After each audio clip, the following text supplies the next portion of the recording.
సాధారణంగా హైదరాబాద్‌లో ఈ మన దాన్నేమంటారు సిగ్నల్ లైట్ల దగ్గర చూస్తా ఉంటుంటాం. కొంతమంది పిల్లల్ని చంకలో పెట్టుకొనొస్తారు.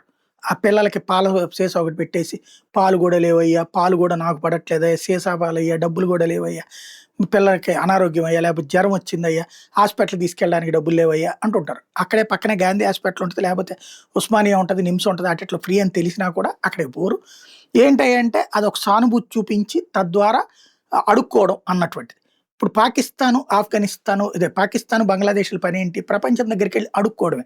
అయ్యా! మా దేశంలో ఉగ్రవాదులు ఉన్నారయ్యా, ఆ ఉగ్రవాదుల వల్ల మా దేశం నాశనం అయిపోతుందయ్యా, మేము బ్రతకలేకపోతున్నామయ్యా. ఉగ్రవాదాన్ని పెంచి పోషించేదే పాకిస్తాను. కానీ ప్రపంచం దగ్గరికెళ్ళి చెప్పేదదే.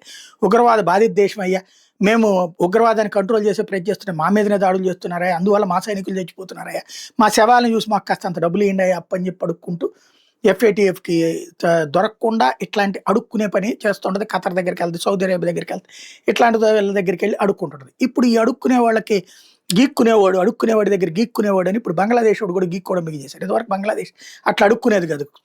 సంషేర్‌గా నిలబడింది. సార్వభౌమాధికారంతో నిలబడింది. హసీనా ప్రభుత్వం చాలా స్ట్రాంగ్‌గా నిలబడింది. ఫైనాన్షియల్‌గా టాప్‌లోకి తీసుకొచ్చుకున్నది.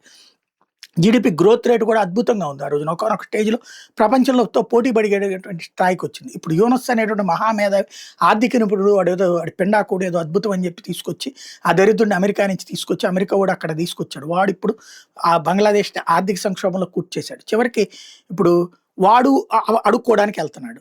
అయితే ఇంకా పూర్తిగా అవకాశం రావట్లేదు.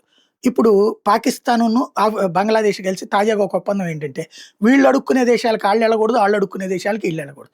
తద్వారా అప్పుడు వచ్చే సాయం కోసం మనం ఇద్దరం కొట్టుకోవాల్సొస్తది అంటూ ఇద్దరు కలిసి ఒప్పందం చేసుకున్నారన్నమాట తాజాగా.